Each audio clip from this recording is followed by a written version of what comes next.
Good evening সবাইকে। আজ হলো 29 জুলাই বুধবার। আজকের সন্ধ্যার বিশেষ বিশেষ খবর হলো শিলচরের ঐতিহ্যবাহী হিরণপ্রভা দেব শিশু মন্দির স্কুল প্রাদেশিকীকরণের আশ্বাস দিলেন শিক্ষামন্ত্রী ডক্টর রনজ পেগু।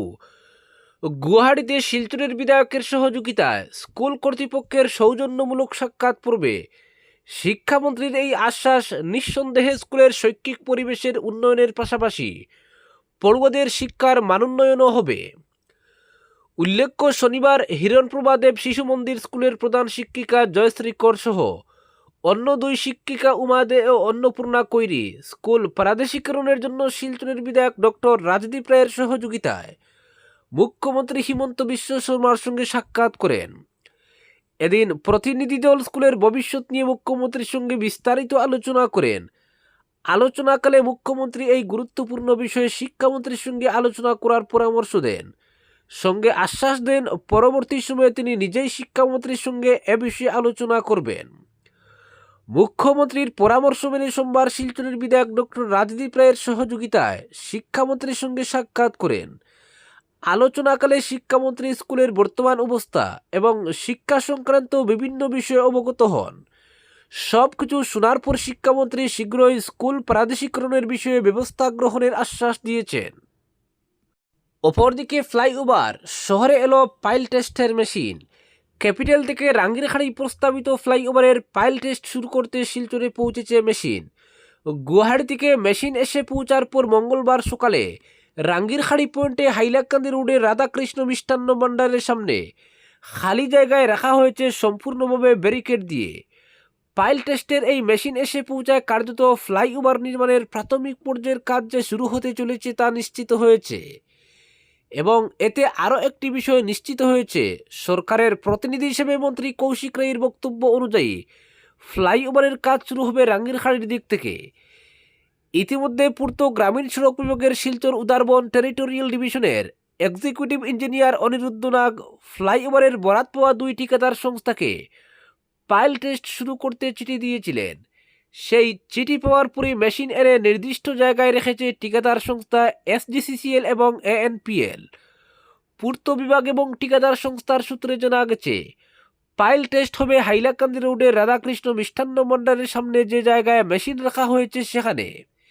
এছাড়া শিলচর সিভিল হাসপাতালের ভেতরে এবং ক্লাব রোডে শহীদ ক্ষুদিরাম মূর্তির পেছনে পুরনো ডাকবাংলো প্রাঙ্গণে।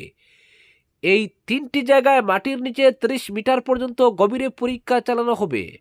পূর্ত বিভাগ নিশ্চিত করেছে মাটি পরীক্ষা চলাকালীন রাস্তায় গাড়ি চলাচলে কোনো ধরনের সমস্যা হবে না। এদিকে মন্ত্রী কৌশিক রায় আগেই জানিয়েছিলেন, ফ্লাইওভারের জন্য জমি অধিগ্রহণের ক্ষতিপূরণ 147 কোটি টাকা ব্যয় ধরে মুখ্যমন্ত্রীর কাছে বাজেট প্রস্তাব পাঠানো হয়েছিল।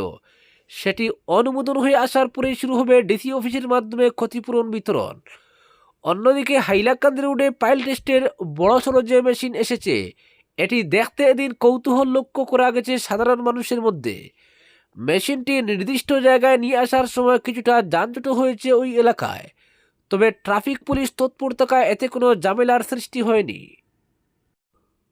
অপরদিকে হাইলাকান্দি জেলার বনাঞ্চলে দীর্ঘদিন ধরে বসবাসকারী রিয়াং অর্থাৎ বুরু ও ত্রিপুরী জনগোষ্ঠীর বনাধিকার এবং জমির পাট্টা প্রদানের বিষয়টি এবার আসাম বিধানসভায় উত্থাপন করলেন বিধায়ক ডক্টর মিলন দাস।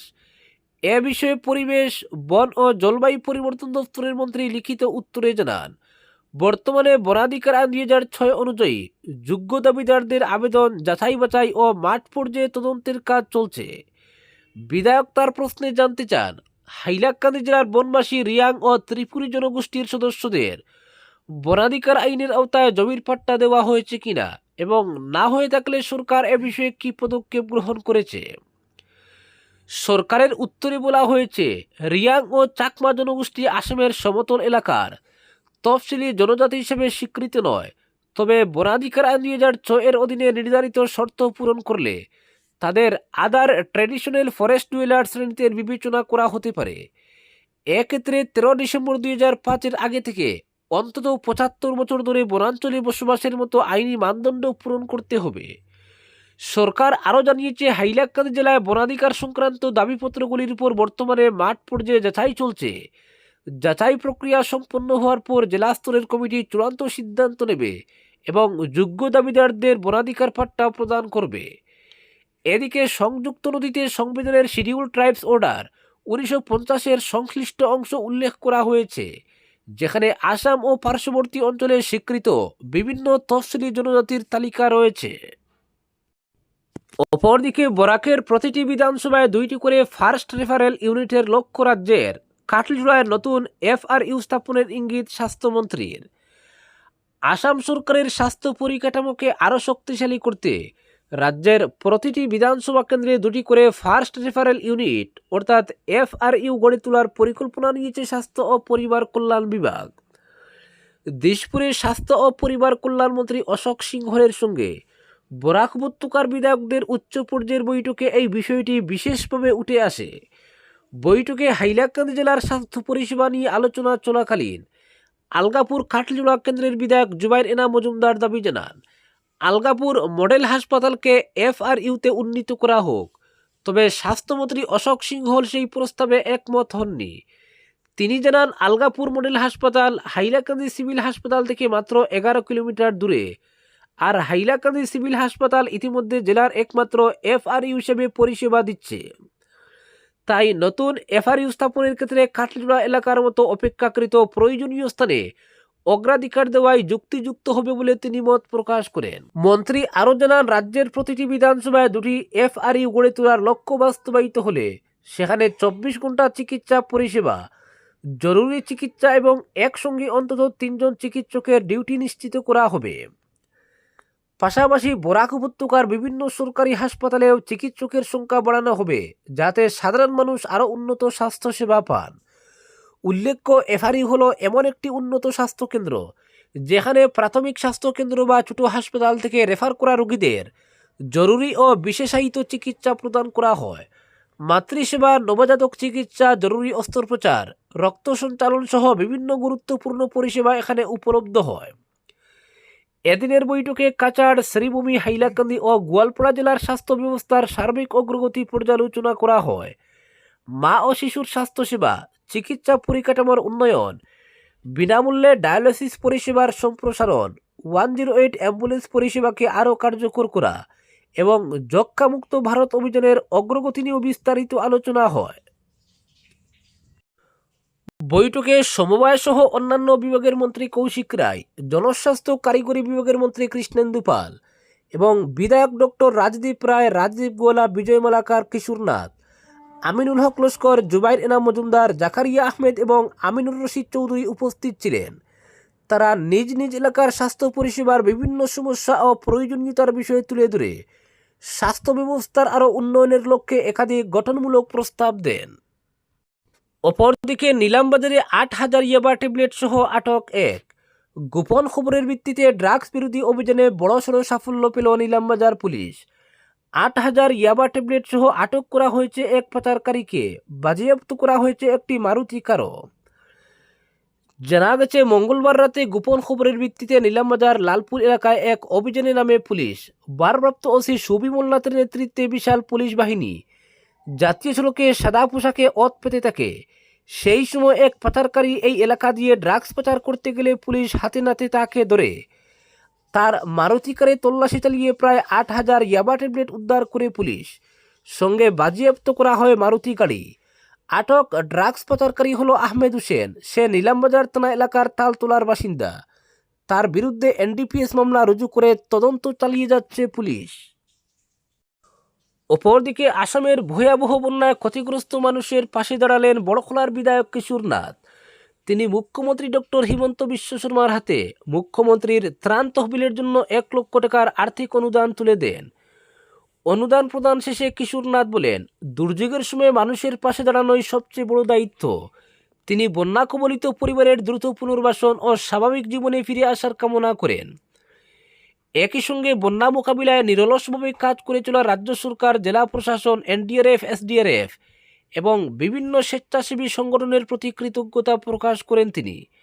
পাশাপাশি এই সংকটময় সময়ে মানবিক দায়িত্ববোধ থেকে সবাইকে ঐক্যবদ্ধ হয়ে বন্যা দুর্গত মানুষের পাশে দাঁড়ানোর আহ্বান জানান বড়খলার বিধায়ক। অপরদিকে জয়ের সঙ্গে বিনয় থাকা উচিত, সিজেপির পার্টি বিতর্ক নিয়ে মুখ খুললেন সোনম ওয়াংচুক।